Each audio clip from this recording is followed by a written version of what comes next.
नमस्कार। आज का हमारा टॉपिक है role of moderates in Indian freedom struggle. देखिए, इंडियन नेशनल कांग्रेस की जो स्थापना हुई वो हुई 28 दिसंबर 1885 को। इसके गठन के कुछ सालों के बाद इंडियन नेशनल कांग्रेस के जो मेंबर्स थे उनके बीच में वैचारिक मतभेद होना शुरू हो गए और इसके चलते दो नए दलों का जो है वो पैदा हुए। इनमें पहला दल था जिसको कि हम नरम दल कहते हैं यानी कि मॉडरेट्स, और दूसरा दल था गरम दल यानी कि एक्सट्रीमिस्ट। नरम दल के जो नेता थे वो थे मोतीलाल नेहरू और जो गरम दल के नेता थे वो थे बाल गंगाधर तिलक।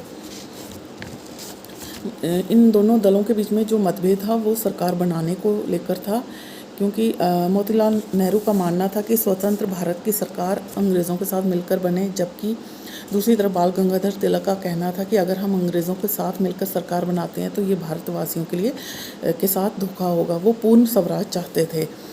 नरम दल के नेता अक्सर अंग्रेज़ों की वकालत करते थे और वह अंग्रेज़ों के साथ सामंजस्य बनाकर चलना पसंद करते थे। नरम दल के नेताओं का मानना था कि हमें अंग्रेज़ों को समझना चाहिए, उनकी नीतियों को समझना चाहिए, उनके साथ बैठक करनी चाहिए और उनके साथ समझौता करना चाहिए।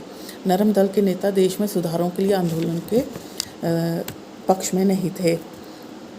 नरम दल के प्रमुख नेताओं में गोपाल कृष्ण गोखले, दादा भाई नौरोजी, दिनशा वाचा, फिरोज शाह मेहता, सुरेंद्रनाथ बैनर्जी, व्योमेश चंद्र बैनर्जी, मोतीलाल नेहरू आदि थे। नरम दल की इसी विचारधारा को आगे बढ़ाया महात्मा गांधी, जवाहरलाल नेहरू, सरदार वल्लभ भाई पटेल जैसे नेताओं ने।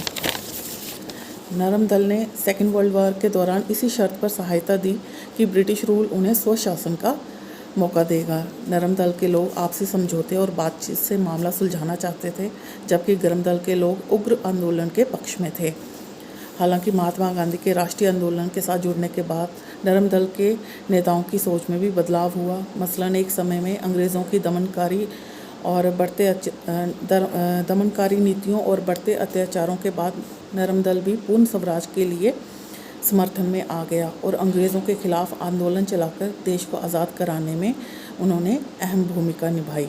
धन्यवाद।